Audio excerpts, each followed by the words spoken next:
सपनों और पूर्वाभासों के आधार पर हम भविष्य के सुख दुख की कल्पना करते हैं। भविष्य के दुख का कारण दूर करने के लिए हम आज योजना बनाते हैं।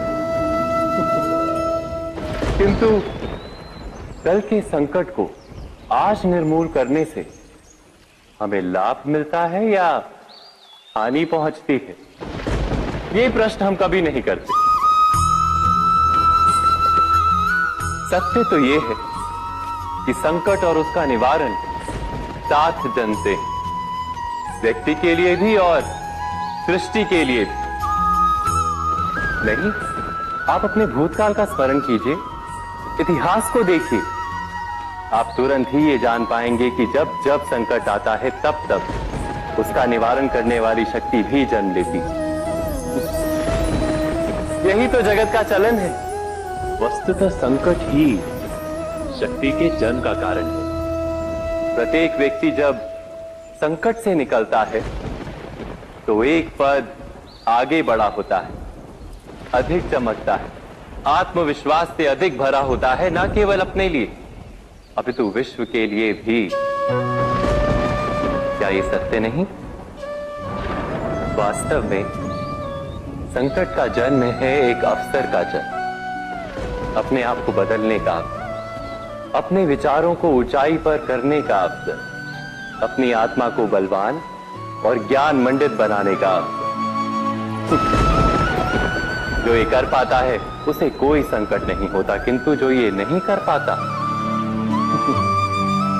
वो तो स्वयं एक संकट है विश्व के लिए। विचार कीजिए, जब भी किसी की आशा और इच्छा भंग होती है तो उसका हृदय क्रोध से भर जाता है। जिस व्यक्ति को वो अपना अपराधी समझता है उसे दंड देने का प्रयत्न करता है। पर क्या हमारी इच्छा या आशा का भंग होना क्या सदा ही किसी का अपराध होता है? इच्छाओं के अपूर्ण रहने के तो कई कारण हो सकते हैं। कुछ तो संजोग के कारण अधूरी रह जाती हैं और कुछ नियति के कारण। और कभी कभी इच्छाओं का स्वरूप ही ऐसा होता है कि वो पूर्ण नहीं हो पाती। बिना परिस्थिति पर विचार किए किसी को अपराधी मान लेना न्याय नहीं, प्रतिशोध है। न्याय का आधार तो दया है, करुणा है, और प्रतिशोध का आधार क्रोध, अहंकार। अर्थात हृदय में करुणा धारण किए बिना किसी के अपराध के विषय में विचार करना, किसी को दंड देना, क्या अपने आप में ही अन्याय नहीं? स्वयं विचार कीजिए।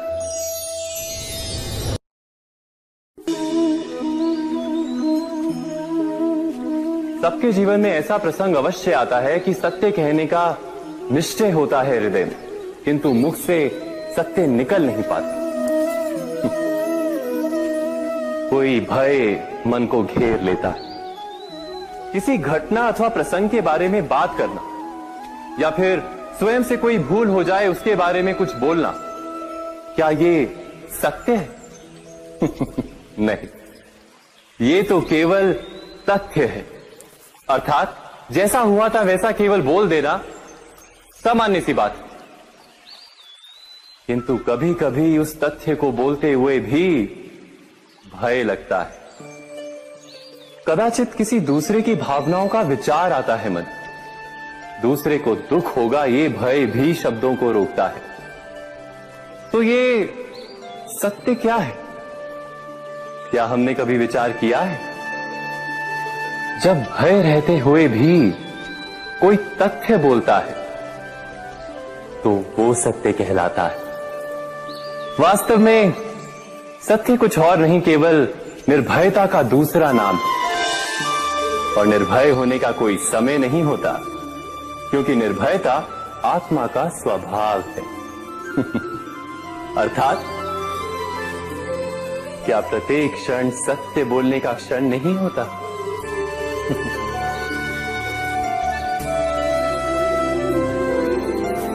स्वयं विचार कीजिए।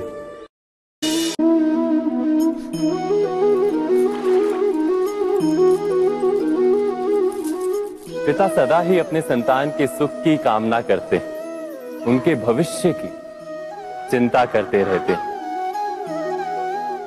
इसी कारणवश सदा ही अपने संतानों के भविष्य का मार्ग स्वयं निश्चित करने का प्रयत्न करते रहते हैं।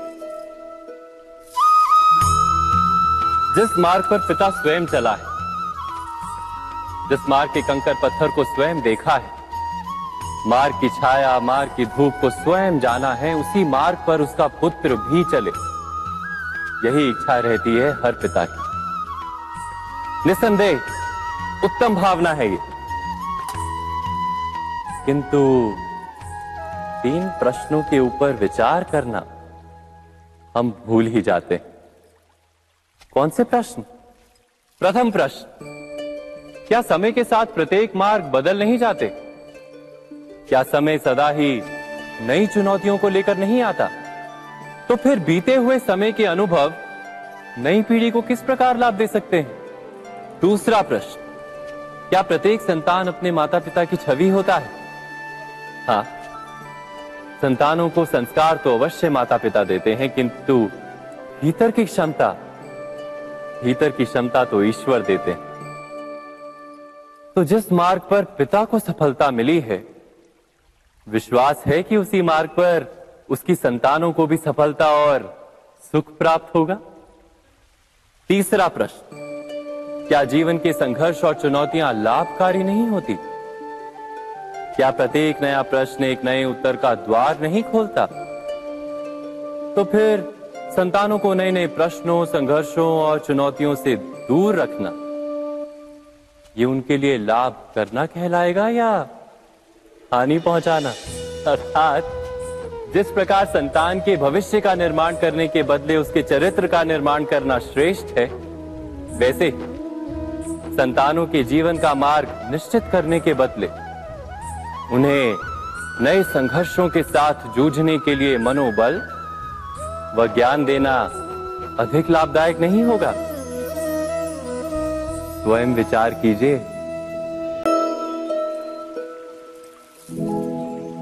निर्णय के क्षण में हम सदा ही किसी अन्य के सुझाव, सूचना, मंत्रणा या परामर्श को आधार बनाते हैं और हमारे भविष्य का आधार हमारे आज लिए गए निर्णय के ऊपर होता है। तो क्या हमारा भविष्य किसी अन्य के परामर्श, किसी अन्य के सुझाव का फल है? क्या हमारा संपूर्ण जीवन किसी अन्य की बुद्धि का परिणाम? क्या हमने कभी विचार किया है? सबका अनुभव है कि भिन्न भिन्न लोग एक ही स्थिति में भिन्न भिन्न परामर्श देते हैं। मंदिर में खड़ा भक्त कहता है कि दान करना चाहिए, और चोर कहता है यदि अवसर मिले तो इस मूर्ति के श्रृंगार चुरा। धर्म से भरा हृदय धर्ममय सुझाव देता है और अधर्म से भरा हृदय अधर्म का परामर्श देता है। धर्ममय सुझाव का स्वीकार ही मनुष्य को सुख की ओर ले जाता है, किंतु ऐसे परामर्श का स्वीकार करना तभी संभव होता है जब हृदय में धर्म हो। अर्थात किसी का सुझाव अथवा परामर्श स्वीकार करने से पूर्व स्वयं अपने हृदय में धर्म को स्थापित करना क्या आवश्यक नहीं? स्वयं विचार कीजिए। दो व्यक्ति जब निकट आते हैं तो एक दूसरे के लिए सीमाएं और मर्यादाएं निर्मित करने का प्रयत्न अवश्य करते हैं। हम यदि सारे संबंधों पर विचार करें तो देखेंगे कि इन सारे संबंधों का आधार यही सीमाएं हैं जो हम दूसरों के लिए निर्मित करते हैं, और यदि अनजाने में भी कोई अन्य व्यक्ति इन सीमाओं को तोड़ता है तो उसी क्षण हमारा हृदय क्रोध से भर जाता है। इन सीमाओं का वास्तविक रूप क्या है? क्या हमने कभी विचार किया? सीमाओं के द्वारा हम दूसरे व्यक्ति को निर्णय करने की अनुमति नहीं देते, अपना निर्णय उस व्यक्ति पर थोपते हैं, अर्थात किसी की स्वतंत्रता का अस्वीकार करते हैं हम। और जब स्वतंत्रता का अस्वीकार किया जाता है तो उसका हृदय दुख से भर जाता है, और जब वो सीमाओं को तोड़ता है तो हमारा हृदय क्रोध से भर जाता है। क्या ऐसा नहीं होता?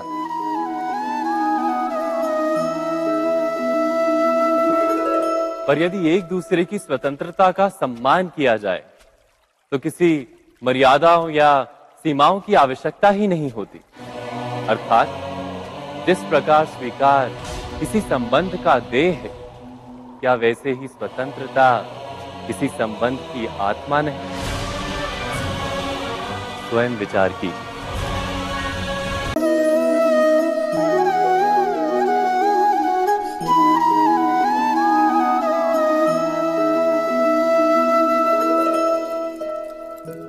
जब किसी व्यक्ति को किसी घटना में अन्याय का अनुभव होता है तो वो घटना उसके अंतर को झकझोर देती है।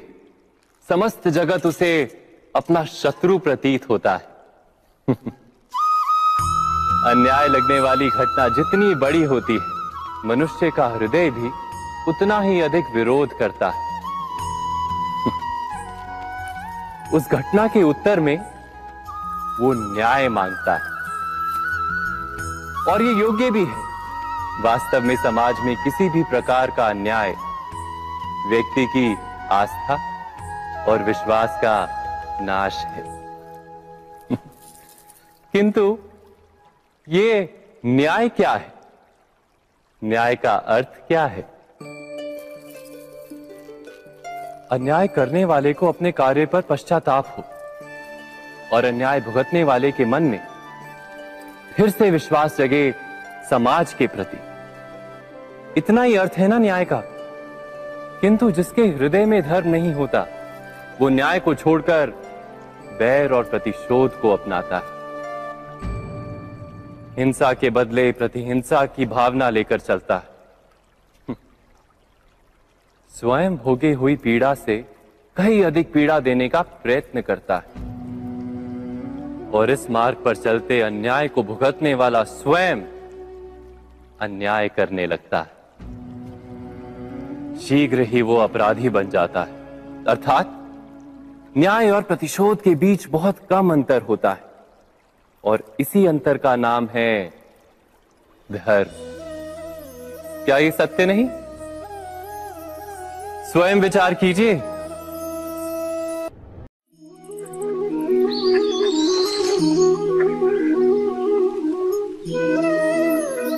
समय के आरंभ से ही मनुष्य को एक प्रश्न सदा पीड़ा देता है कि वो अपने संबंधों में अधिकतम सुख और कम से कम दुख किस प्रकार प्राप्त कर सकता है। क्या आपके सारे संबंधों ने आपको संपूर्ण संतोष दिया है? विचार कीजिए।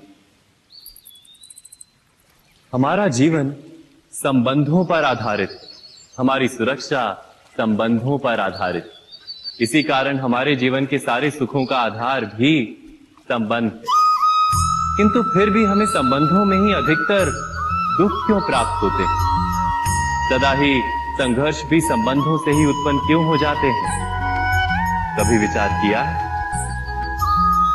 जब कोई व्यक्ति किसी अन्य व्यक्ति के विचार अथवा कार्य को स्वीकार नहीं करता, उसमें परिवर्तन करने का प्रयत्न करता है, तो संघर्ष जन्म लेता है। अर्थात जितना अधिक अस्वीकार उतना ही अधिक संघर्ष और जितना अधिक स्वीकार उतना ही अधिक सुख। क्या ये वास्तविकता नहीं? यदि मनुष्य स्वयं अपनी अपेक्षाओं पर अंकुश रखे, अपने विचारों को परखे, किसी अन्य व्यक्ति में परिवर्तन करने का प्रयत्न ना कर स्वयं अपने भीतर परिवर्तन करने का प्रयास करे, तो क्या संबंधों में संतोष प्राप्त करना इतना कठिन? अर्थात क्या स्वीकार ही संबंध का वास्तविक अर्थ नहीं? स्वयं विचार कीजिए।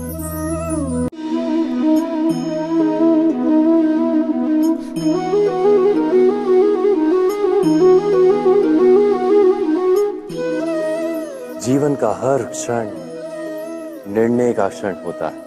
प्रत्येक पद पर दूसरे पद के विषय में कोई निर्णय करना ही पड़ता है और निर्णय अपना प्रभाव छोड़ जाता है। आज किए गए निर्णय भविष्य में सुख अथवा दुख निर्मित करते हैं, ना केवल अपने लिए, अपने परिवार के लिए भी, आने वाली पीढ़ियों के लिए भी। जब कोई दुविधा सामने आती है तो मन व्याकुल हो जाता है, अनिश्चय से भर जाता है। निर्णय का वो क्षण युद्ध बन जाता है और मन बन जाता है युद्ध भूमि। अधिकतर निर्णय हम दुविधा का उपाय करने के लिए नहीं, केवल मन को शांत करने के लिए लेते हैं। पर क्या कोई दौड़ते हुए भोजन कर सकता है? नहीं। तो क्या युद्ध से जूझता हुआ मन कोई योग्य निर्णय ले पाएगा? वास्तव में शांत मन से जब कोई निर्णय करता है तो अपने लिए सुखद भविष्य बनाता है, किंतु अपने मन को शांत करने के लिए जब कोई निर्णय करता है तो वो व्यक्ति भविष्य में अपने लिए कांटों भरा वृक्ष लगाता है। स्वयं विचार कीजिएगा।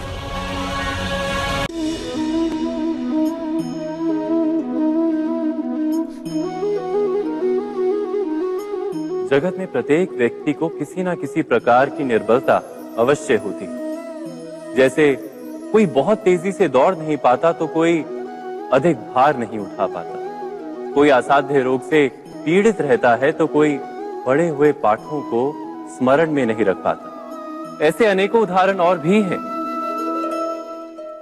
क्या आप किसी ऐसे व्यक्ति को जानते हैं जिसे सब कुछ प्राप्त हो और हम जीवन की उस एक निर्बलता को जीवन का केंद्र मानकर जीते हैं? इस कारणवश हृदय में दुख और असंतोष रहता है सदा। निर्बलता मनुष्य को जन्म से अथवा संजोग से प्राप्त होती है, किंतु उस निर्बलता को मनुष्य का मन अपनी मर्यादा बना लेता है। किंतु कुछ व्यक्ति ऐसे भी होते हैं जो अपने पुरुषार्थ और श्रम से उस निर्बलता को पराजित कर देते हैं। क्या भेद है उनमें और अन्य लोगों में? क्या आपने कभी विचार किया है? सरल सा उत्तर है इसका। जो व्यक्ति निर्बलता से पराजित नहीं होता, जो पुरुषार्थ करने का साहस रखता है हृदय में, वो निर्बलता को पार कर जाता है। अर्थात निर्बलता अवश्य ईश्वर देता है, किंतु मर्यादा मनुष्य का मन ही निर्मित करता है। स्वयं विचार कीजिए।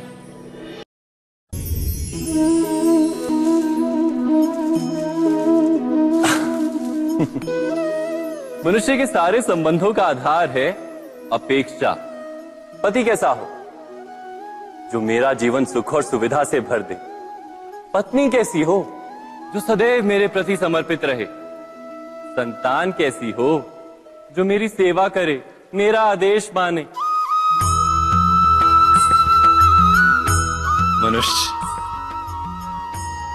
मनुष्य उसी को प्रेम भी कर पाता है जो उसकी अपेक्षा पूर्ण करता है, और अपेक्षा की तो नियति है भंग होना।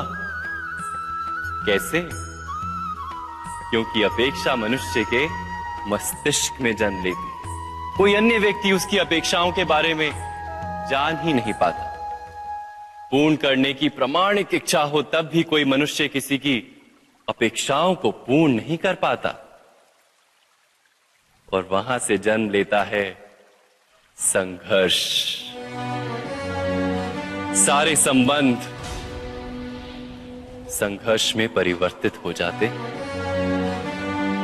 पर मनुष्य अपेक्षा को संबंध का आधार ना बनाए और स्वीकार करे केवल संबंध का आधार, तो क्या ये जीवन स्वयमेव सुख और शांति से नहीं भर जाएगा? स्वयं विचार कीजिएगा। मनुष्य के हृदय में भय का साम्राज्य रहता है सदा। कभी संपत्ति के नाश का भय, कभी अपमान का भय, कभी अपनों से छूट जाने का भय। इसीलिए भय का होना सबको स्वाभाविक ही लगता है। क्या कभी विचार किया है, जो स्थिति अथवा वस्तु भय को जन्म देती है, क्या वहीं से वास्तव में दुख आता है? नहीं, ऐसा तो कोई नियम नहीं। और सबका अनुभव तो ये बताता है कि भय धारण करने से भविष्य के दुख का निवारण नहीं होता। भय केवल आने वाले दुख की कल्पना मात्र ही है। वास्तविकता से इसका कोई संबंध नहीं है। तो क्या ये जानते हुए भी कि भय कुछ और नहीं, केवल कल्पना मात्र ही है, इससे मुक्त होकर निर्भय बन पाना क्या बहुत कठिन है? अवश्य विचार कीजिएगा। पूर्वजों की इच्छा, आशा, महत्वाकांक्षा, क्रोध, बैर, प्रतिशोध, यही सब आने वाली पीढ़ी की धरोहर बनते हैं। माता पिता अपनी संतानों को देना तो चाहते हैं समस्त विश्व का सुख, पर देते हैं अपनी पीड़ाओं की संपत्ति। देना चाहते हैं अमृत, पर साथ ही साथ विष का घड़ा भी भर देते हैं। आप विचार कीजिए, आपने अपनी संतानों को क्या दिया आज तक?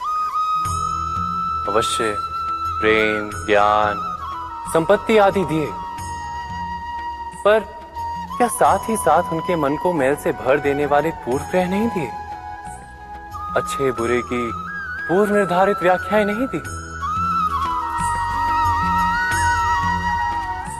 व्यक्ति का व्यक्ति के साथ, समाजों का समाजों के साथ, राष्ट्र का राष्ट्र के साथ संघर्ष क्या इन्हीं पूर्व ग्रहों से निर्मित नहीं होते? हत्या, मृत्यु, रक्तपात क्या इन्हीं पूर्व ग्रहों से नहीं जन्मते? अर्थात माता पिता अपनी संतानों को जन्म के साथ मृत्यु का दान भी देते हैं। प्रेम के प्रकाश के साथ साथ घृणा का अंधकार भी देते हैं, और अंधकार मन का, हृदय का हो या वास्तविक हो, उससे केवल भय प्राप्त होता है। केवल भय। स्वयं विचार कीजिए।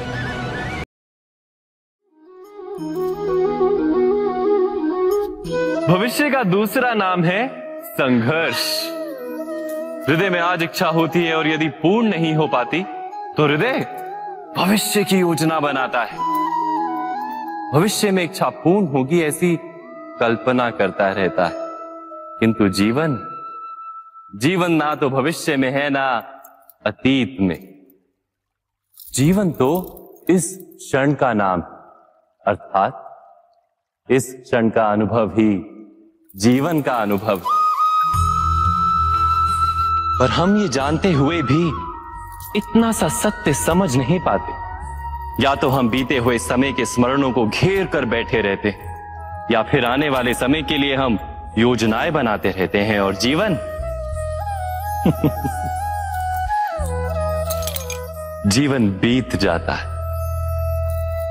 एक सत्य यदि हम हृदय में उतार लें कि ना हम भविष्य देख सकते हैं, ना ही भविष्य निर्मित कर सकते हैं, हम तो केवल धैर्य और साहस के साथ भविष्य को आलिंगन दे सकते हैं, स्वागत कर सकते हैं भविष्य का।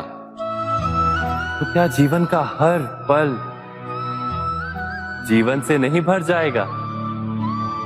स्वयं विचार कीजिए। कभी कभी कोई घटना मनुष्य के जीवन की सारी योजनाओं को तोड़ देती, और मनुष्य उस आघात को अपने जीवन का केंद्र मान लेता। पर क्या भविष्य मनुष्य की योजनाओं के आधार पर निर्मित होते हैं? नहीं।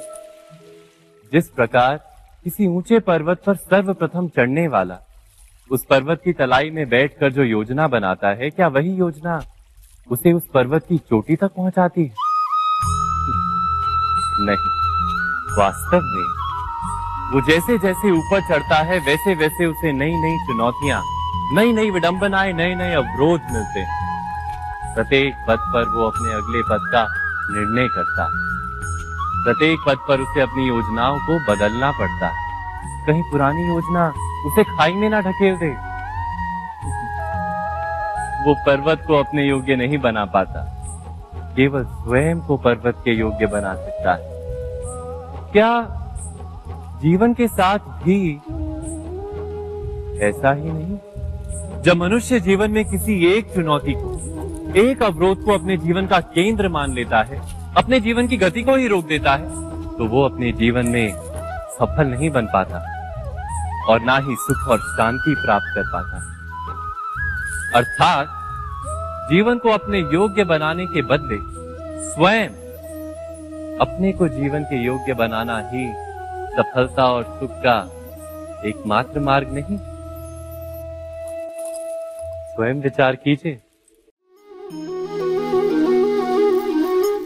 संतानों के भविष्य को सुख से भरने का प्रयत्न करना, यही हर माता पिता का प्रथम कर्तव्य होता है, जिन्हें आप इस संसार में लाएं और जिनके कर्मों से ये जगत आपका भी परिचय पाएगा भविष्य में। उनके भविष्य के सुख की योजना करने से अधिक महत्व और हो भी क्या सकता है? किंतु सुख और सुरक्षा, क्या ये मनुष्य के कर्मों से प्राप्त नहीं होते?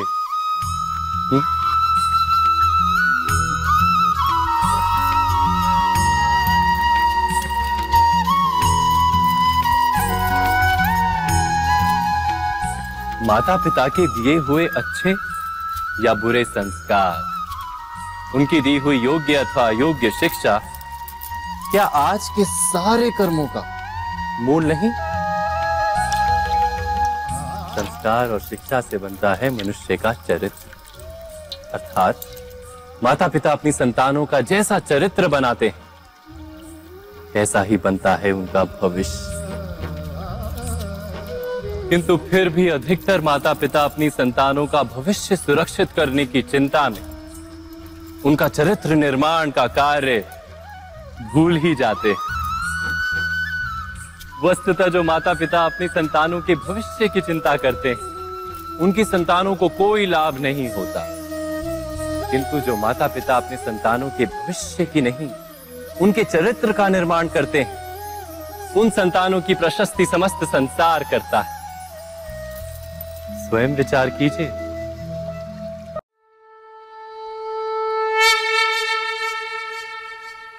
इच्छा, आशा, अपेक्षा, आकांक्षा, यही सब मानव समाज के चालक होते नहीं?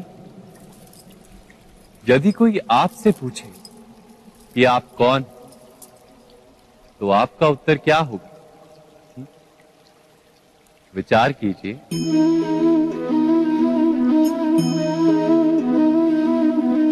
आप तुरंत ही ये जान पाएंगे कि आपकी इच्छाएं ही आपके जीवन की व्याख्या है।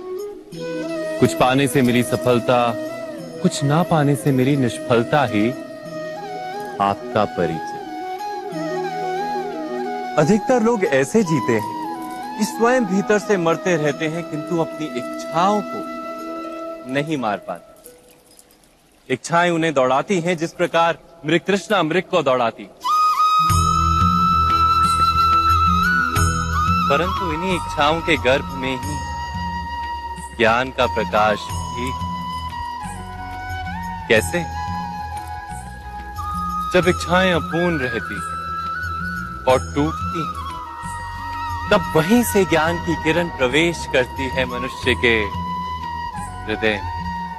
ना, ये कथा नहीं है केवल इच्छाओं के संघर्ष की, नहीं है केवल महत्वाकांक्षाओं से जन्म लेने वाले भयावह रक्तपात।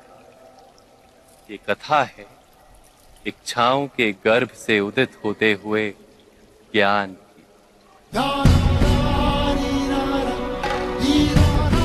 मैं वासुदेव कृष्ण आप सभी को निमंत्रण देता हूं इस यात्रा पे चलने का, जो जीवन का मर्म सिखाएगी, मनुष्य का धर्म सिखाएगी, कीचड़ से उठकर कमल बनने का कर्म सिखाएगी और इस यात्रा का नाम है महाभारत।